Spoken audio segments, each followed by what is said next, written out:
வேதபூர்வமாக ஒரு மனிதன் பரிசுத்த ஆவியானவரை பெறுவதற்கான வேதம் சொல்லுகிற 2 தடைகளை நம்ம சிந்திக்க போகிறோம். வேற ஒன்றும் கிடையாது. ரட்சிக்கப்படாம நாம் பரிசுத்த ஆவியானவரை பெற்றுக்கொள்ள முடியாது. இயேசு கிறிஸ்துவை பெற்றுக்கொள்ளாம பரிசுத்த ஆவியானவரை பெற்றுக்கொள்ள முடியாது.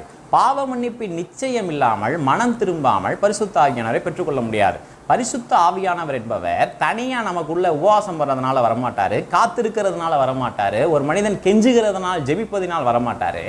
பரிசுத்த ஆவியானவர் ஒரு மனிதன் இயேசு கிறிஸ்துவை ஏற்றுக்கொண்டு மறுபிறப்படையும் பொழுது இயேசு கிறிஸ்துவின் மூலமாகத்தான் கிறிஸ்துவின் ஆவியானவர் பரிசுத்த ஆவியானவரை தேவ ஆவியானவர் அந்த மனிதனுக்குள்ள வர முடியும். இப்போ பரிசுத்த ஆவியானவரை பெறுவதற்கான நிஜமான தடை என்ன அப்படின்னா, தேவன் சொல்லுகிற வழியிலே பரிசுத்த ஆவியானவரை பெற்றுக்கொள்ள வேண்டும். அதற்கு அந்த மனிதன் தயாராக இருக்க வேண்டும்.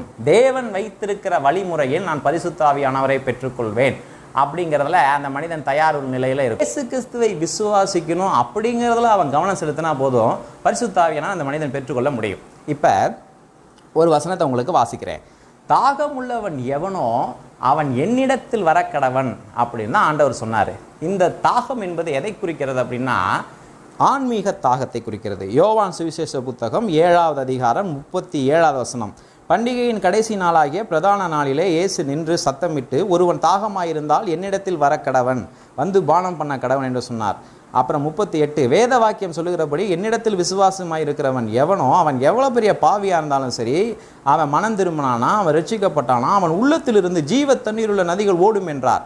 39, தம்மை விசுவாசிக்கிறவர்கள் அடைய போகிற ஆவியை குறித்து இப்படி சொன்னார். இயேசு இன்னும் மகிமைப்படாதிருந்தபடினால் பரிசுத்த ஆவி இன்னும் அருளப்படவில்லை. அப்ப இயேசு கிறிஸ்துவை விசுவாசிப்பதன் மூலமாகவே நாம் பரிசுத்த ஆவியானவரை பெற்றுக்கொள்ள முடியும். இதை பவுல் எப்படி எழுதுறாரு? 1 கொரிந்தியரின் புஸ்தகம் 12வது அதிகாரம் 13வது வசனத்துல, ஒரே சரீரத்திற்குள்ளாக நாம் யாராக இருந்தாலும் சரி, யூதராக இருந்தாலும் சரி, கிரேக்கராக இருந்தாலும் சரி, அடிமைகளாக இருந்தாலும் சரி, சுயாதீனராக இருந்தாலும் சரி, எல்லாருமே ஒரே ஆவியினாலே ஒரே சரீரத்திற்குள்ளாக ஞானஸ்தானம் பண்ணப்பட்டு எல்லாரும் ஒரே ஆவிக்குள்ளாக தாகம் தீர்க்கப்பட்டோம்.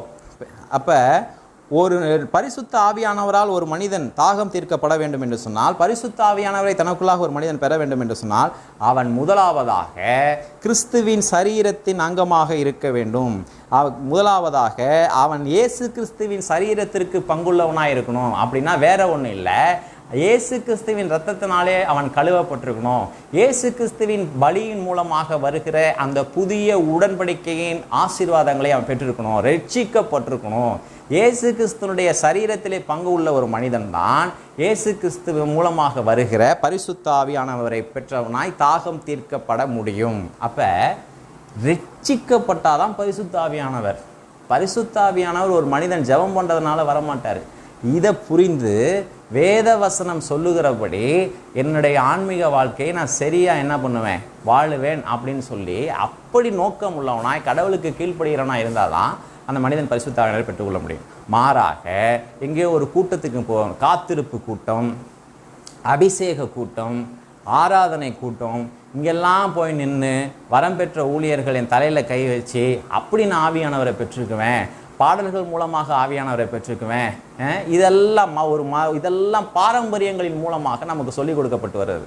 1900 அதாவது 100 வருடங்களுக்கு முன்பாக அசுசா ஸ்ட்ரீட் ரிவைவல் வேதத்திற்கு புறம்பான ஒரு அமைப்பு ஒன்று உருவானது. அதன் மூலமாகத்தான் இந்த பெந்தேகோஸ்தே ஆவி நமக்குள்ளாக இன்னைக்கு கிறிஸ்தவ சபைகளுக்குள்ளாக நுழைய காரணம் இந்த துருபதேசம். அப்போ நம்ம யோசிச்சு பார்ப்போம், பரிசுத்த ஆவியானவர் எப்படி ஒரு மனிதன் பெற முடியும்னா, அவன் இயேசு கிறிஸ்துவை விசுவாசிக்க வேண்டும்.